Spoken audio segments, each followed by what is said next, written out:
Hello everyone, thank you so much for joining me in this series of Keys to Prosperity. Today we are talking about Feng Shui. Last week was about Feng Shui, but Feng Shui of people. So who are the people that are in your surroundings, that are in your space? Today we're talking about actual Feng Shui. How your home is set up, how your business is set up, and how you can set it up to attract more prosperity in your life. Within the Feng Shui model, there's different schools of thought when it comes to this. In Feng Shui, there's something called the Bagua. It's Chinese. It essentially means 8 ways, or 8 trigrams technically, but it kind of just translates into 8 ways. On the Bagua, you'll see that there's 8 different points or 8 different meridians that determine different parts of your life. Wealth or prosperity, love, relationships. There's these different points that relate to different parts of your life. Within the Bagua, there's 2 schools of thought. There's the Eastern, more classical Bagua, and then there's the Western Bagua. The Western Bagua is sometimes called the fast food Bagua.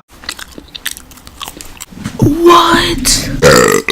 Thank you. It's not necessarily the most effective way to attract what it is that you want to attract and to attract the best Feng Shui. It's very much shortcut version, and I know that there's been people who have actually set up their home in the Western Bagua, fast food Bagua way, and their Feng Shui hasn't really been able to flow as easily or cleanly, or even in some ways it's kind of messed them up in their life. And it's had the opposite effect of what they desired, because the Western Bagua isn't necessarily the first, original, most purest way to set up the Feng Shui development or the Bagua in your home or in your office. The best way to set it up is the classical Bagua way, which takes more time, but it's the purest, the most original form when it came out thousands and thousands of years ago. The classical version, even within that, there's 2 schools of thought, and I'm not going to get into the detail right now regarding that, but essentially Feng Shui will allow energy to flow more smoothly in your life depending on what it is that you want to attract. For example, the entrance to your house should not directly face the backyard or another door like going outside your house. So if you can walk into your house or your apartment, and then if you keep looking down the hallway and there's another door that leads out to the house, that's not supposed to be good Feng Shui. The energy that comes into the house with the front door is going out the back. It's going from door to door. You want the good energy to stay in. So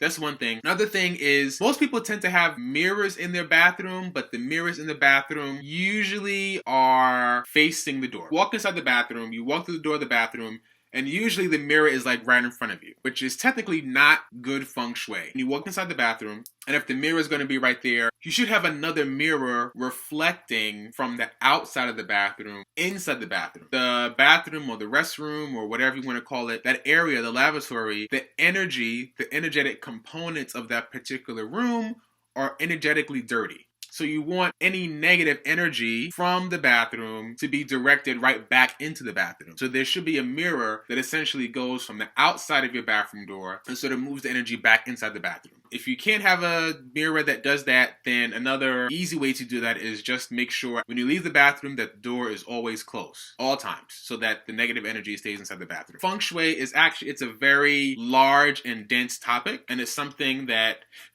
will probably take 3, 4, 5, 6, 7, 8, 9, 10, 11, 12 hours to really explain in detail. People, they look at the Bagua, they print it out online, they get a layout of their house or their apartment, they put the Bagua on top of that, and determining, okay, well, in this particular trigram or in this particular way, when I put this on top of the layout of my house, it says, okay, well, then this corner for career. So because of that, I got to put this, and this in this part of my house, which isn't really the case. You really can't put a layout of the Bagua on top of the layout of your house, because it really is focused on directional facings. So if you really want a clean, clear, accurate Feng Shui structure, you really need to have a compass. You really need to do it based off of the directional facing of your house or your office. So it's a lot more complicated than just putting a layout of something on the layout of your house. In some Bagua schools, they say, oh, well, the bedroom is the place where you need to have earth energy, energies of trees and stuff. So people will literally paint their bedroom green.